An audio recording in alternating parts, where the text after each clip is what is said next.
Hi, my name is John Childs. I'm with the Vallecitos Water District Construction Inspection Department. We're out here on a job that we're calling the Buena Vista Cross Tie, right off of Palomar Airport Road in an environmentally sensitive creek that runs essentially behind the Costco, if you're familiar with that.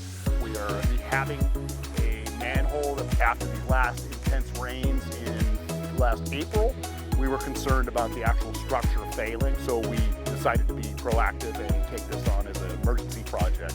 The ramifications if this manhole ever did fail would be the sewer spill would go straight down the creek and directly to the ocean. So that was one of the reasons why we put a high priority on this particular job. City of Vista has been gracious as far as allowing us to be in the shared easement with them.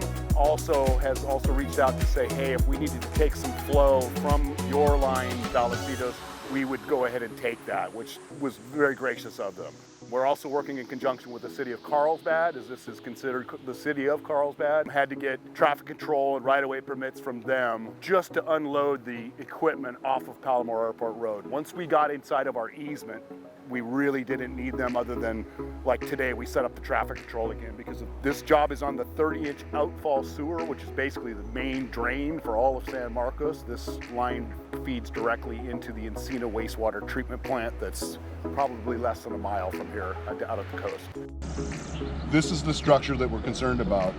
The hydrogen sulfide gases have eaten from the inside out, have eaten the concrete away to where the concrete is susceptible to just falling in on itself. This whole area, when we get a lot of rain, will actually flood, and we have infiltration going into these lids. As you can see, the concrete, that's the original concrete structure right here, is really chewed away, and that's what we were concerned about failing. You can actually see the very first shaft that we put in. That will be what I call the manhole within the manhole. This morning we got an early start. Contractor and myself started at 3 o'clock in the morning. The reason why we did that was to take advantage of the lower flows that the sewer sees. Typically they spike in the afternoon, and then at around 4 o'clock in the morning lately they've been trending to be quite low, enough that we were able to do the work. The work that we were trying to perform this morning was to coat the channel of the manhole itself to get as low down into the water line as possible. Put in what we call a flow-through bypass plug that then will allow us to dry up the actual concrete channel.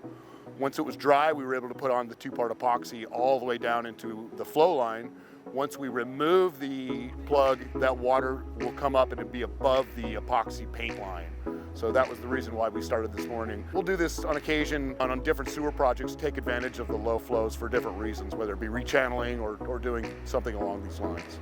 What we've decided to do, instead of replacing the manhole, we've come across a technology from Armor Rock where we can actually build a manhole within the old manhole. So we wound up taking the top off of the old manhole, rehabbing the bottom base, as we call it, and sealing that base, and then we are adding the shafting inside of the old shafting. Thereby we didn't really have to do any excavation. If you turn around, the biggest job, one of this whole projects, was just building this bridge that's behind us right here, just to get over this creek and have the equipment and have the materials travel over the creek without affecting waterways of America and the environmental problems that come with this area as far as the coastal development.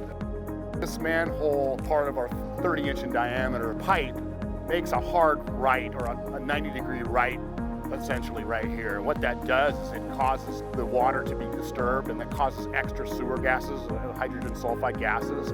The hydrogen sulfide gases is actually what causes the concrete to fail like it does. Where it runs right through, you don't get nearly the violent water churning, which is a much less hydrogen sulfide gas. So this one in particular is just known to be a weak link, if you will, although it's lasted many, many years. Its shelf life is due, and we need to be proactive and get it fixed. Total duration of this job has been roughly 3 weeks. Today's June the 2nd.